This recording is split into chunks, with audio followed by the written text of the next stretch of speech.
Welcome back into the Sports Source. This segment of our program brought to you by Southeast Termite and Pest Control. For nearly 50 years, the Haynes family has been protecting area homes and businesses from insects, pests, and the diseases those loathsome creatures carry. Take my advice, try Southeast Termite and Pest Control and learn why I use them in my home. They've done a great job for me over the years. Southeast Termite and Pest Control. Want to remind you, coming up today at sportsource.tv, the whole show and our overtime segment go up about 3 p.m. You can follow me on Twitter. I'll tell you when it's posted. We're going to take about 15, 20 minutes to talk about, can Tennessee football recover? And that may sound like a big deal, but it's been 20 years since you've won an SEC title, and now you throw this mess into it? Not good. All right, now we've kind of gotten ahead there. This could be the most expensive winter in Tennessee sports history. Take a look at where you're going to be paying Butch Jones' buyout. Now, if he gets another job, that could be mitigated. Some of these things could be mitigated. Let's look worst case scenario.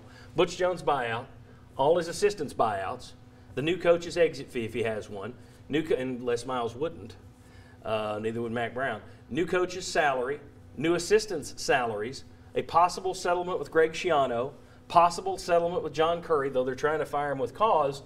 There's no guarantee you win that. A lot of times, we were just talking about offset. Jim McElwain got a nice big settlement from Florida. Everybody says, well, they fired him with cause. And he walked away with $7 million. And then lastly, what about, are there any fees? John Currie hired a raft of assistants, okay? Well, is Philip Fulmer going to want to work with those assistants? Is that going to part ways? That's something that's out there as well.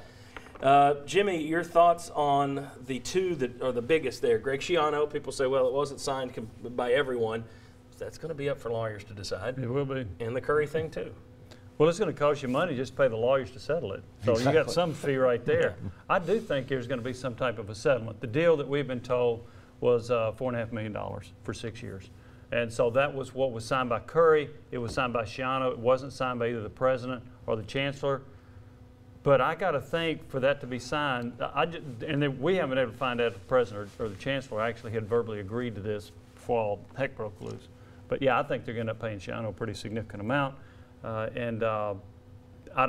Butch Jones, his deal is paid monthly over the extent of the contract. Right. I think he'll get another job, so you won't end up paying him all that. But you're looking at potentially well over $20 million.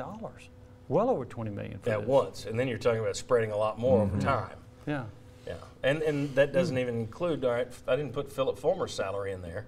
$575. Because he jumped $475,000 to go from his advisor role to the athletic director role, which you would think, well, that's a trade-off from Currie. No, you're paying Currie out. So now the Fulmer thing should have been on there as well. And who writes a contract where your buyout is greater than the contract he has? In terms of Currie, it's $100,000. Yeah, how dumb is that? $100,000 a month for every month remaining through June of 2022, which is more than what his contract would have paid him. I read it and dismissed it because I thought nobody's that stupid.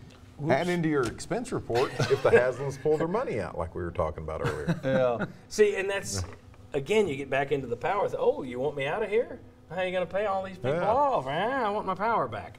I mean, I just think there's a lot of things still at play here behind the scenes, and I don't think any of it is as simple as, well, they didn't sign it, so it's not going to count. There are lawsuits every day that are a lot more frivolous than this would be. This is going to be complex. And my guess, and here's the thing, if Schiano goes in, he goes in knowing he's going to have to testify about what he did know at Penn State. And if he goes in, it's a way for him to clear his name as well. So he may jump at that opportunity. We'll see. But if he comes back and sues you for $30 million or some crazy number, damage to career and all that stuff, I don't see how you could. It's like the Title IX thing. Exactly. Better to John, settle than to risk losing. And I've been having this conversation with a lot of people, and people say, well, you know, just like you said, it wasn't fully executed, the contract. To file a lawsuit, and what did we learn from the Title IX? It's a nightmare that does not go away. Exactly. Thanks to all these guys. You'll see a bunch of them on overtime. Thanks to Mark Pancratz, Josh Ward as well. Thank you for watching. Hopefully we'll have a coach by next week to discuss. Come on back then. The Sports Source is brought to you by Fast Frame. Shadow boxes come with a lifetime guarantee.